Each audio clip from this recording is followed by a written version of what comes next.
Olá, meu irmão, minha irmã. Este é o programa Voz da Igreja, que mais uma vez começa. Quero agradecer a você pela sua atenção, pela sua audiência, por estar conosco todas as semanas. Bebendo da fonte, vamos visitar um belo texto de São Lucas, onde Jesus nos põe mais uma vez o problema, o desafio acerca dos bens terrenos, sobretudo do dinheiro. No coração deste tempo, vamos pensar um pouco mais acerca do sínodo que vai acontecer no Vaticano no mês de outubro sobre a Amazônia. Uma igreja em caminho. Vamos conhecer os eventos que a nossa igreja particular de Divinópolis vai viver neste próximo final de semana. Fique conosco. O programa Voz da Igreja foi preparado para você.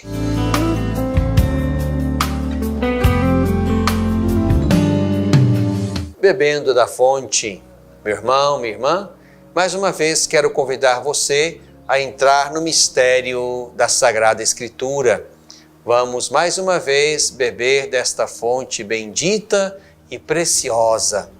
Vamos hoje meditar um trecho do Evangelho de Lucas, capítulo 16, versículos de 1 a 13. Naquele tempo, Jesus falou ainda aos discípulos. Um homem rico tinha um administrador que foi acusado de esbanjar os seus bens. Ele o chamou e lhe disse: "Que ouço dizer a teu respeito? Presta contas da tua administração, pois não podes mais administrar meus bens." O administrador então começou a refletir: "Meu senhor vai me tirar a administração. Que vou fazer? Para cavar não tenho força, de mendigar tenho vergonha. Ah, já sei o que fazer para que me recebam em suas casas quando eu for afastado da administração." Então, chamou cada um daqueles que deviam ao seu patrão, separadamente, os que deviam a ele alguma coisa. E perguntou ao primeiro: "Quanto deves a meu senhor?" Ele respondeu: 100 barris de azeite. O administrador disse: "Pega a tua conta, senta-te e escreve 50. Depois perguntou a outro: "E tu, quanto deves?" Ele respondeu: 100 sacas de trigo. O administrador disse: "Pega a tua conta e escreve 80. E o Senhor elogiou o administrador desonesto, porque agiu com sagacidade. De fato, os filhos deste mundo são mais sagazes para com os da sua geração do que os filhos da luz. Eu vos digo, usai dinheiro injusto a fim de fazer amigos, para que, quando acabar, vos recebam nas moradas eternas. Quem é fiel nas pequenas coisas, será fiel também nas grandes. E quem é injusto nas pequenas, será injusto também nas grandes. Por isso, se não sois confiáveis no uso do dinheiro injusto, quem vos confiará o verdadeiro bem? E se não sois confiáveis no que é dos outros, quem vos dará o que é vosso? Ninguém pode servir a 2 senhores. Com efeito, ou odiará um para amar o outro, ou se apegará a um desprezando o outro.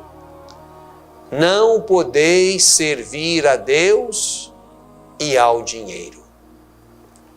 Meu irmão, minha irmã, mais uma vez nos colocamos diante de um texto de Lucas que nós vamos meditar neste domingo na liturgia da Igreja Católica. E aqui se põe, mais uma vez, uma questão recorrente nos Evangelhos, na pregação de Jesus, que é exatamente acerca da nossa relação com os bens, da nossa relação com o dinheiro, da nossa relação com as posses e os bens deste mundo. Aqui nos encontramos com uma parábola em que um daqueles gerentes das grandes fazendas da Galileia e daquela região, um deles fora acusado de desonestidade. Aqui não aparece exatamente o motivo pelo qual fora acusado de desonestidade.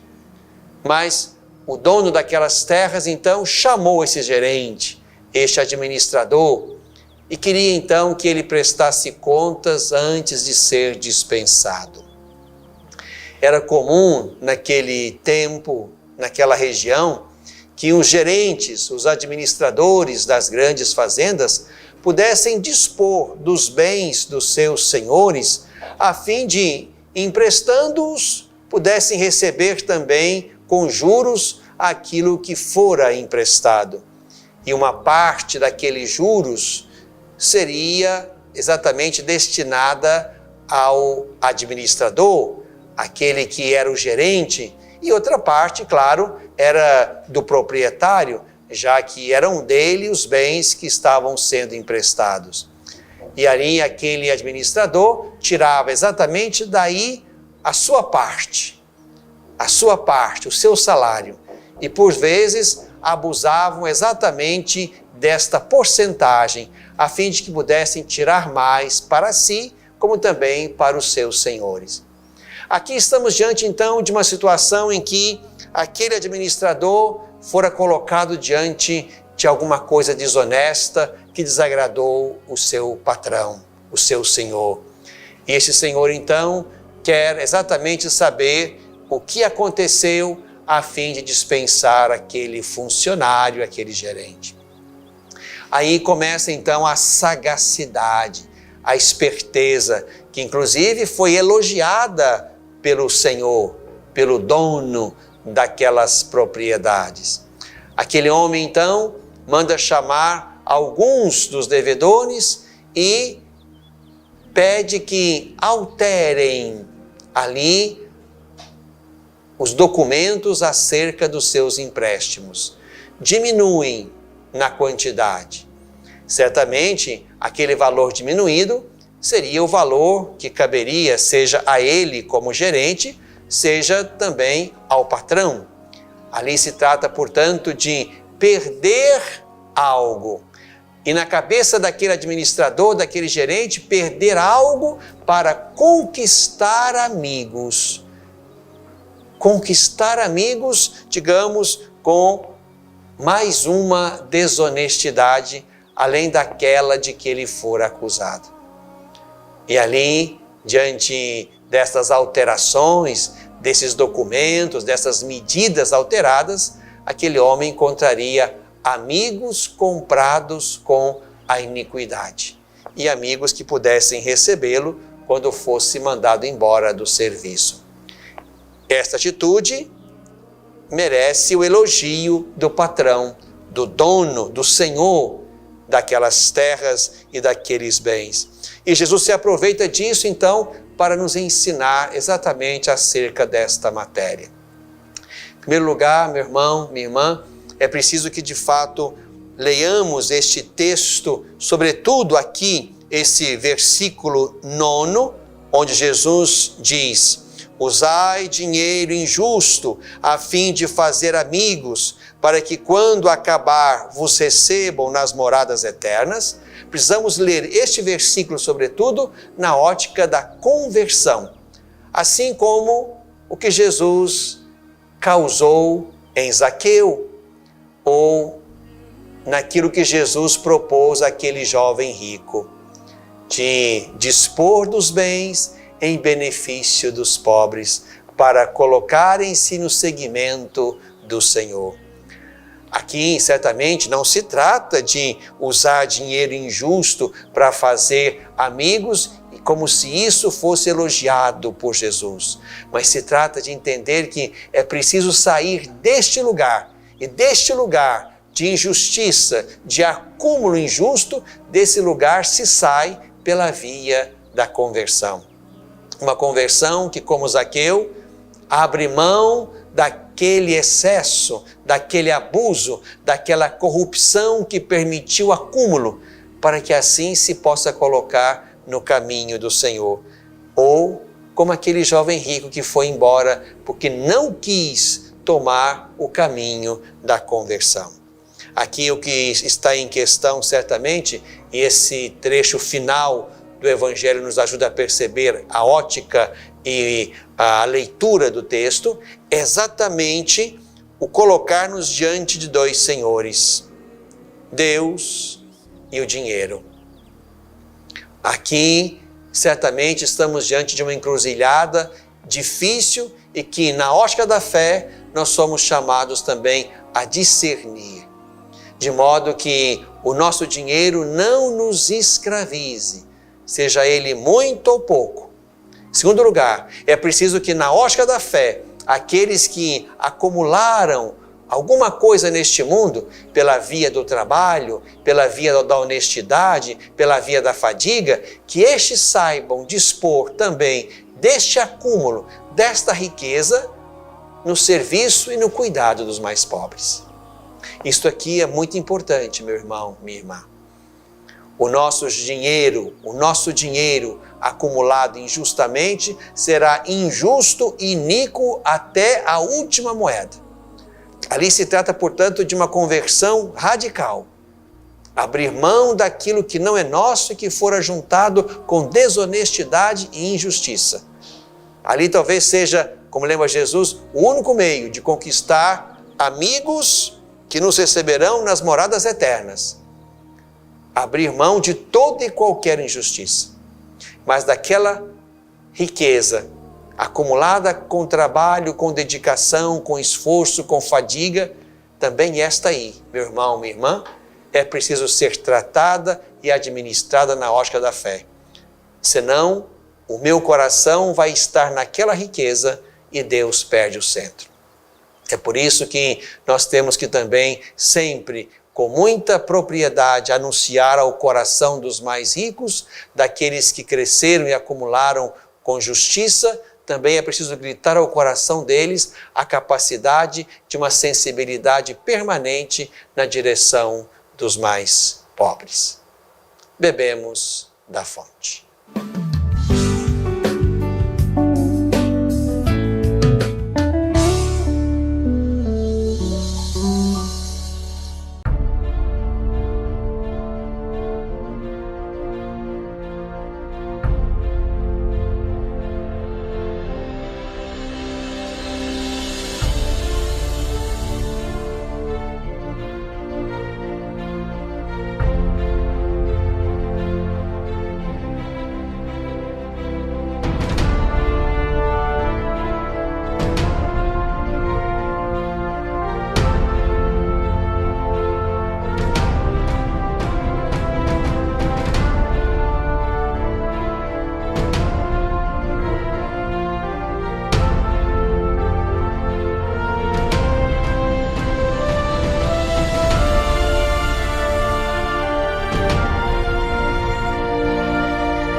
no coração deste tempo. Meu irmão, minha irmã, estamos praticamente um pouco depois da metade do mês de setembro. Estamos aqui no coração deste belo mês de setembro. Já vamos nos preparando, rezando, colocando o coração naquilo que vai acontecer no mês de outubro, lá em Roma, junto do Papa Francisco. Um sínodo para tratar sobre a evangelização na Amazônia. E mais uma vez me sinto na obrigação, no dever, de dizer algo sobre este momento importante da nossa igreja.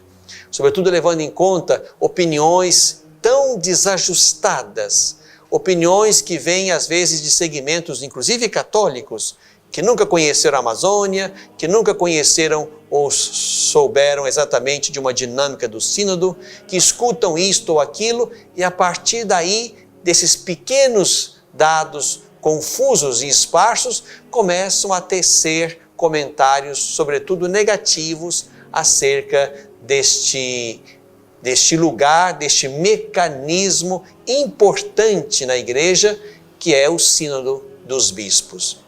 Quero brevemente, e sei que haverá outras tantas palavras que vão mostrar a importância e a necessidade deste sínodo, como também, infelizmente, outras tantas palavras que vão depreciar esse momento importante, quero mais uma vez me servir deste meio de comunicação para convidá-los a um olhar positivo sobre este evento que estamos para celebrar e viver na igreja, que é o Sínodo dos Bispos sobre a Amazônia, que vai começar no dia 6 de outubro e vai terminar no dia 27 de outubro lá no Vaticano, junto do Papa Francisco. Ali vão estar irmãos bispos dos 9 países onde se estende, digamos, a Pan-Amazônia. 9 países, como também 9 estados brasileiros, bispos de 9 estados brasileiros, onde a Amazônia deixa transparecer a sua exuberância, a sua beleza, a sua riqueza humana e natural. Ali, portanto, vão estar reunidos com o Papa os irmãos bispos aí destes países, destes estados aqui na América do Sul, como também outros peritos, leigos, sacerdotes, cardeais, também convidados de outras partes do mundo, para estar ali, para, na escuta do Espírito, poderem discernir acerca da evangelização na Amazônia. É importante perceber, irmãos e irmãs, que aquilo que entra no sínodo como um instrumento de trabalho é, digamos, um ponto inicial. E se alguns consideram, e isso é perceptível, que nesse instrumento de trabalho há algumas lacunas, há alguns pontos ainda obscuros, isso não significa dizer que o sínodo esteja comprometido. Aquele é um material que entra, um ponto de partida para se pensar a realidade humana, religiosa, ecológica, eclesial da Amazônia. O importante é que nós não nos detenhamos aí, num texto que entra e é ponto de partida. Muito menos que nós nos fixemos na opinião de um ou de outro bispo, que mesmo sendo da Amazônia, tem a sua opinião própria.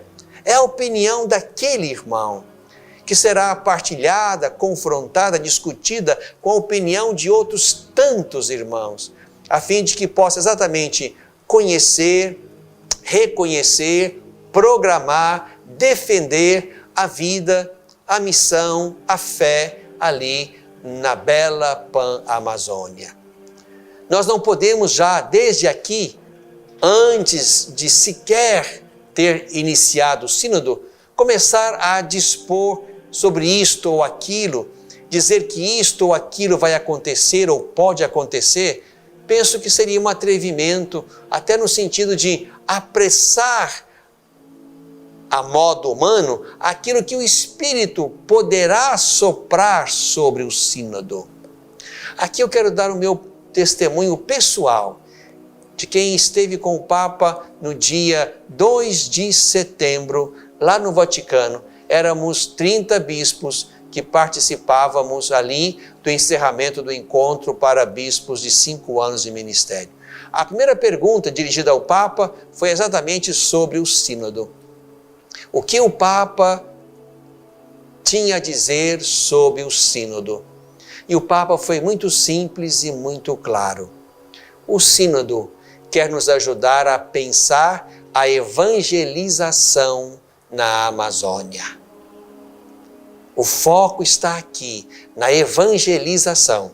E evangelizar, ele insistia, evangelizar é anunciar o nome de Jesus e convocar a fé. Uma fé que leva ao cuidado de si, ao cuidado dos irmãos, ao cuidado da floresta, ao cuidado, digamos, da vida que está ali, naquele belo bioma que é o bioma da floresta amazônica. Portanto, o foco primordial é a evangelização, é o anúncio de Jesus. O Papa insiste nisso.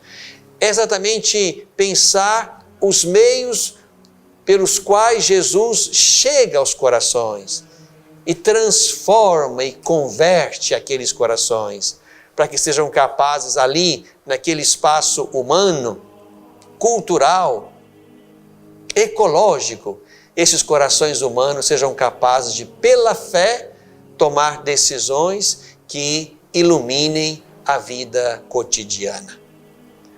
Portanto, meu irmão, minha irmã, não podemos ficar naquilo que uma imprensa descompromissada, muitas vezes com a verdade, quer nos fazer pensar. E o Papa insistia nisso. Cuidado com a mídia.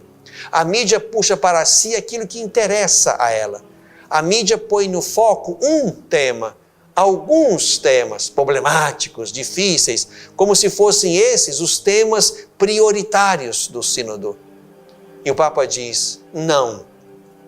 O prioritário no sínodo é escutar o que o Espírito diz às igrejas, diz à igreja neste tempo, e uma igreja que deve ser missionária na Amazônia.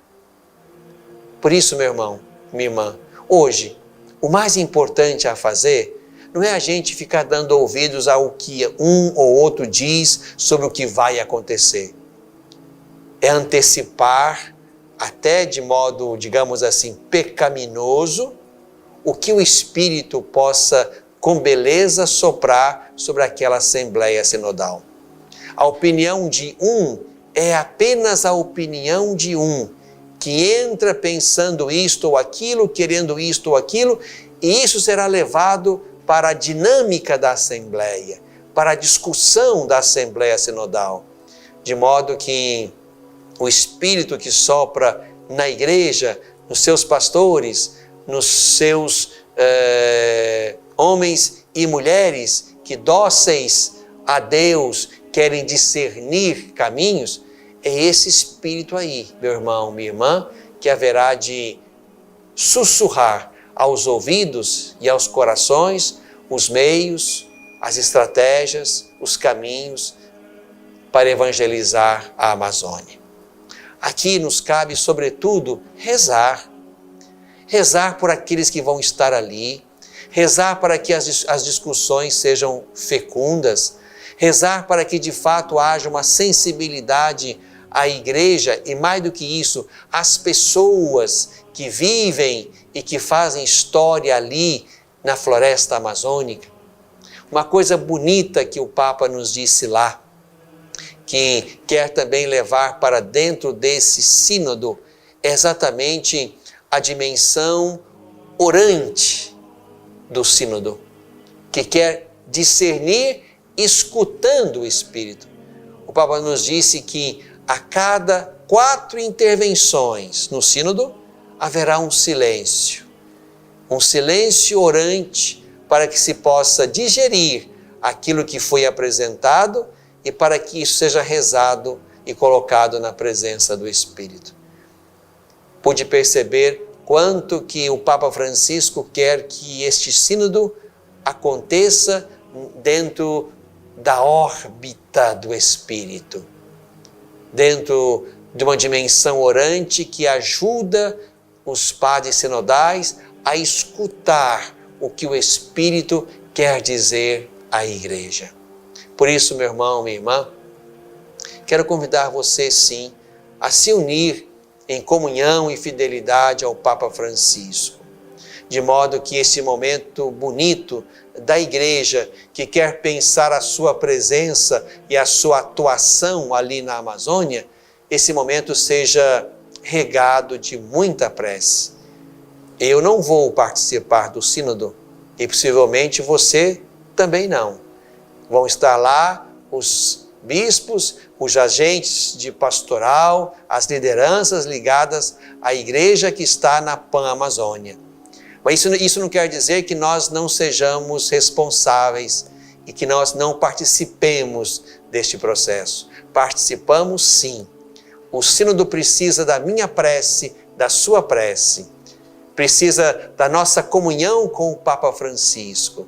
Precisa, sim, de uma sensibilidade nossa, a fim de que a presença da igreja lá no coração da Amazônia seja uma presença fecunda, que toque os corações, que anuncie Jesus e que a partir de Jesus os irmãos e irmãs que estão ali possam construir a sua vida, as suas histórias, no cuidado das pessoas e da floresta, a fim de que também ali o anúncio do Evangelho promova vida, promova cuidado com as pessoas humanas, como também com a bela vida natural, com a bela floresta que é um presente de Deus para o nosso planeta. No coração deste tempo.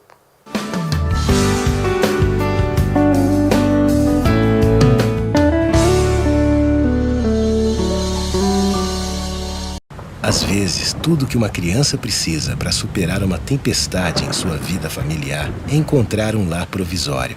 Uma família que a acolha por um tempo, enquanto sua própria família se reestrutura para recebê-la de novo. Essa é a proposta do Serviço Família Acolhedora. Transformar as dificuldades de hoje em possibilidades de futuro. Serviço Família Acolhedora. A tempestade passa, a vida continua. Participe e faça a diferença.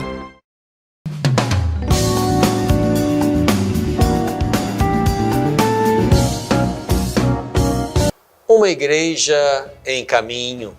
Meu irmão, minha irmã, aqui na nossa Diocese de Divinópolis, temos para esses dias eventos que de fato são importantes e marcantes para a vida do bispo e para a vida das comunidades. Nesse final de semana, vou estar visitando a paróquia de Santo Antônio em Pará de Minas. É mais uma das visitas pastorais. O bispo vai, passa por lá o final de semana, convive com as pessoas, se reúne com as pessoas, celebra, convive, participa dos processos que ali naquela paróquia de Santo Antônio em Pará de Minas acontecem regularmente. Enfim, é uma ocasião boa de o bispo ter contato com as pessoas, com as comunidades, com as lideranças, de celebrar a Eucaristia, que é o ponto alto da nossa vida de fé. Então quero aqui agradecer ao Padre Geraldo Gabriel e ao Padre Cláudio, que estão preparando lá esta visita pastoral, como também já me alegrar antecipadamente por todo o bem, por toda a missão, por todo o cuidado que nós sabemos se realizam ali naquela paróquia de Santo Antônio, na periferia da cidade de Pará de Minas. Vamos nos encontrar, vamos nos alegrar e quero convidar os irmãos que são de outras partes para rezar, a fim de que esta presença, essa visita possa estimular, possa animar a vida e a fé das comunidades lá da paróquia de Santo Antônio em Pará de Minas. Também neste 22 de setembro vão acontecer 2 eventos importantes na nossa diocese. Em primeiro lugar, um encontro e uma formação com os missionários, os leigos e leigas missionários que atuam regularmente na Semana Santa, em outros momentos celebrativos ao longo do ano, mas que também agora vão se dedicar a uma, digamos, missão propriamente dita. Esse grande grupo de missionários leigos e leigas que temos, esse grupo vai se dedicar a um momento de evangelização, sobretudo desses conjuntos habitacionais que nós temos em muitas das cidades da nossa diocese. Esses irmãos missionários e missionárias vão se dividir e vão visitar alguns desses conjuntos habitacionais, sobretudo na periferia, onde muitas famílias se ajuntam, chegam de muitos lugares e ali estão começando a fazer uma história de irmãos. Então, que essa visita seja um momento importante de também demonstrar a acolhida, a hospitalidade, a presença amiga e acolhedora da igreja junto daqueles irmãos que ali, naqueles conjuntos, estão começando a fazer uma história entre eles. Também nesse 22 de setembro vai acontecer o encontro das ações sociais que acontecem na nossa diocese.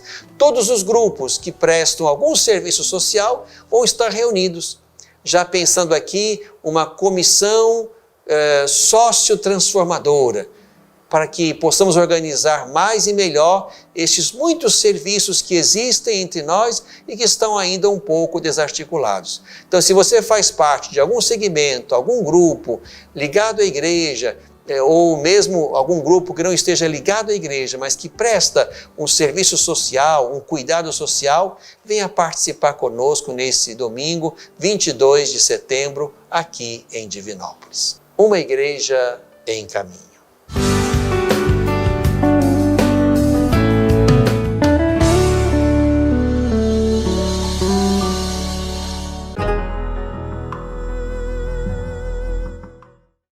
Pornografia infanto-juvenil é crime. Todo aquele que produz, vende, publica, divulga de qualquer forma ou até mesmo armazena vídeos ou fotos pornográficas de crianças e adolescentes pratica crime grave e está sujeito a uma pena de até 8 anos. Se você teve contato com esse tipo de material pelas redes sociais, jamais passe adiante. Não divulgue e nem guarde essas imagens criminosas. Denuncie quem publicou ao promotor de justiça ou à polícia. Defender a criança é responsabilidade de todos nós, todos contra a pedofilia.